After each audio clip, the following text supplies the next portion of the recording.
Halo, halo, halo, halo. Assalamualaikum warahmatullahi wabarakatuh. Perkenalkan, nama saya Tarisa Sabrina Ardiagarini, bisa dipanggil dengan Tarisa.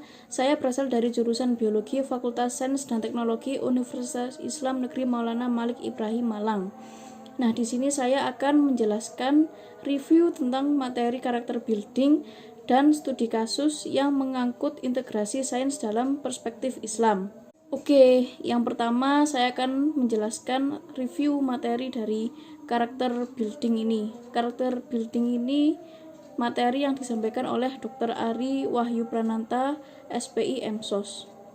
Nah, kita sebagai mahasiswa itu harus memiliki pola pikir yang sadar, yang mengerti tujuan selanjutnya.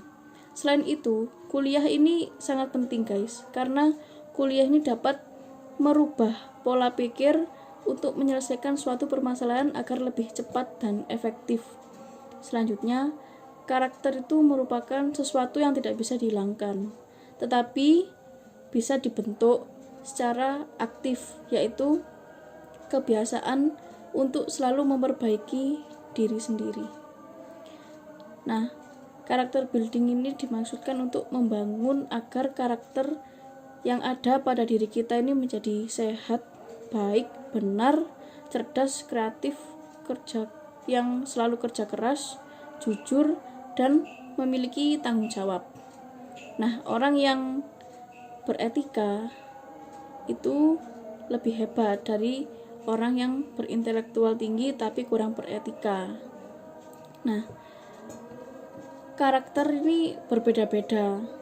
Tentu saja karakter ini dapat dibentuk melalui budaya yang ada pada lingkungan sekitar. Selanjutnya ada 4 modal strategis untuk memodel mental. Yang pertama itu kita harus memperbanyak sumber pengetahuan. Kita harus banyak-banyak membaca, banyak-banyak menggali informasi dan ilmu-ilmu yang ada guys. Nah, selanjutnya sumber daya manusia. Tidak hanya pengetahuan, tapi manusia itu juga bisa digunakan sebagai sarana untuk memodel atau membentuk mental kita. Ya, seperti mengikuti organisasi, terus kita dapat mencari manfaat yang ada dalam organisasi tersebut.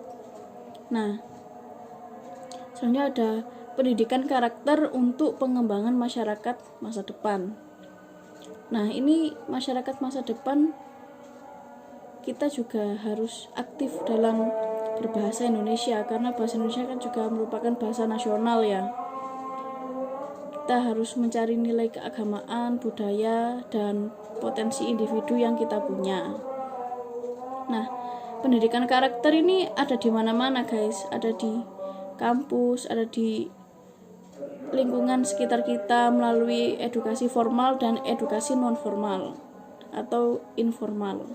Nah, kata Bapak Ari Wahyu ini, kita sebagai generasi sekarang ini harus mempunyai keterampilan abad. Apa itu keterampilan abad? Keterampilan abad itu terdiri dari ways of thinking, yaitu kreatif, inovatif, berpikir kritis, dan kita mengetahui cara menyelesaikan masalah dengan efektif dan jangan takut untuk menghadapi suatu permasalahan.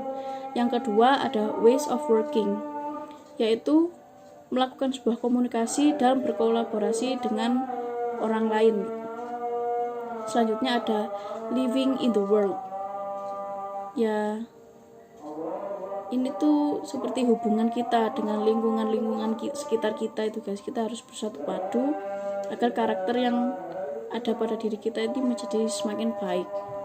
Nah, selanjutnya ada tools of working, yaitu tools itu kan alat ya. Alat, kita harus mencari sumber-sumber informasi, kita harus berliterasi, berdiskusi dengan orang lain. Nah, selanjutnya ada inti karakter dan keterampilan. Kita harus memiliki karakter dan keterampilan ini guys. Yang pertama ada gotong royong, yang kedua ada integritas, yang ketiga kita harus religius, yang keempat harus nasionalis, dan kelima kita harus mandiri guys. Yuk. Selanjutnya saya akan membahas tentang studi kasus yang menyangkut integrasi sains dalam perspektif Islam. dalam studi kasus ini saya akan menggunakan COVID-19 ya, virus COVID-19 yang menjadi pandemi di mana-mana. Ya, karena virus ini tuh bisa hidup karena ada sel inangnya, guys. Nah, sel inangnya ini merupakan makhluk hidup. Jadi kalau misalkan sel inangnya ini ada di suatu makhluk hidup seperti manusia, nah itu kita bisa tertular, guys. Tapi kalau misalkan sel atau virusnya ini ada di kayak pagar, pintu, nah itu kan tidak ada yang bisa dihinggapi ya bagi inangnya. Jadi virusnya akan mati secara perlahan. Karena dia akan berusaha untuk melindungi diri dan mempertahankan diri dari lingkungannya. Nah, jika sel dari virus tersebut berada di tubuh manusia, maka manusia tersebut akan terserang penyakit. Nah, jika penyakit itu terus bermunculan, maka akan muncul varian-varian baru. Nah, makanya kan COVID-19 di Indonesia kan kayak rasa-rasa gitu, nano-nano gitu ya. Nah, di virus itu juga mempunyai struktur protein yang ada RNA-nya dan mempunyai barisan karakter yang bisa disebut gen atau tidak. Nah, selanjutnya tuh ada interaksi protein.